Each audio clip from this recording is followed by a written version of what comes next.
Soir de ce même dimanche, les disciples sont réunis dans une maison. Ils ont fermé les portes à la clé parce qu'ils ont peur des chefs juifs. Jésus revient et se tient au milieu d'eux. Il leur dit, « La paix soit avec vous. » Après qu'il a dit cela, il leur montre ses mains et son côté. Les disciples sont remplis de joie en voyant le Seigneur. Jésus leur dit encore une fois, « La paix soit avec vous. Comme le Père m'a envoyé, moi aussi je vous envoie. » Amen.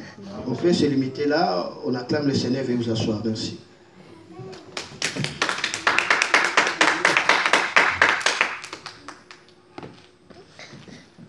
Gloire à Dieu. Le thème que nous allons parler aujourd'hui, c'est Shalom, rien que Shalom. Voilà le thème, le titre de ce message. On va parler sur le Shalom. Shalom, rien que Shalom. Le Seigneur n'envoie pas sa parole pour envoyer. Il envoie sa parole pour répondre aux questions des gens. Il envoie sa parole pour toucher, pour transformer et pour bénir. Le Seigneur a vu combien, alléluia, beaucoup de gens au milieu de nous sont troublés. Beaucoup de gens au milieu de nous reçoivent des rêves, reçoivent des pensées, reçoivent des ennuis. Ils n'ont pas la paix et le Seigneur est venu apporter la parole ce matin pour résoudre toutes ces inquiétudes. Amen. Amen. Si nous voyons dans l'historique, le mot Shalom tire son origine dans la première déportation du peuple d'Israël.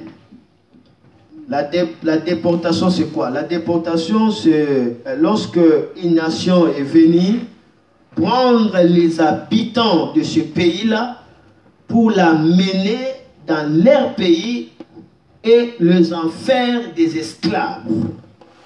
C'est ça ce qu'on appelle la déportation. La déportation, c'est vraiment un acte de désolation, c'est un acte de confusion, c'est un acte de la honte où on vient, on vous a gagné, on prend votre peuple et on les conduit dans le pays des gens qui ont gagné pour que ce peuple devienne des esclaves. Quelle honte! Quelle honte! On pille tous les pays, on pille les biens, on prend les peuples, on les fait des esclaves. C'est ça ce qu'on appelle la déportation. Alors, c'était au moment où Nabuchodonosor était le roi, la grande puissance à l'époque à Babylone. Et Israël n'écoutait pas Dieu, Israël se rébellait et Dieu a enlevé sa main sur Israël. Alors Israël était devenu impuissant face à ses ennemis. Babylone est venu, Babylone a massacré le pays d'Israël. Babylone a détruit les temples que Salomon avait construits, qui était la gloire de l'Israël.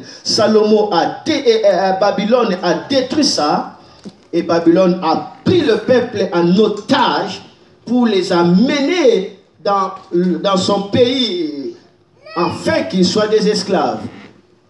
Et là, le peuple d'Israël s'est lamenté. Le peuple d'Israël pleurait et Israël était devenu déserte. Il n'y avait rien en Israël. Il n'y avait que des oiseaux rares qui chantaient. C'était la désolation, c'était la souffrance. C'était l'absence de la gloire, de la beauté du pays. Et maintenant, dans cette situation chaotique où Israël s'est retrouvé, lorsque l'Éternel a fait grâce à Israël, l'Éternel a étendu encore la main. Vous vous rappellerez pendant ces périodes où Daniel priait, il faisait 21 jours, où Daniel voyait la vision que Israël devait être libre après 70 ans. Après 70 ans, il serait libre. Vous connaissez l'histoire. Et maintenant, lorsque cette parole était accomplie, la Bible dit que le peuple d'Israël retourna dans leur terre. Lorsqu'ils sont retournés dans leur terre, ils ont commencé à planter et à récolter. Ils ont vu la beauté, la paix Et ils ont appelé cet événement Shalom. Ils disaient, c'est la paix. C'est là où vient le Shalom. Donc le Shalom vient en fait pour restituer ce que l'ennemi a détruit.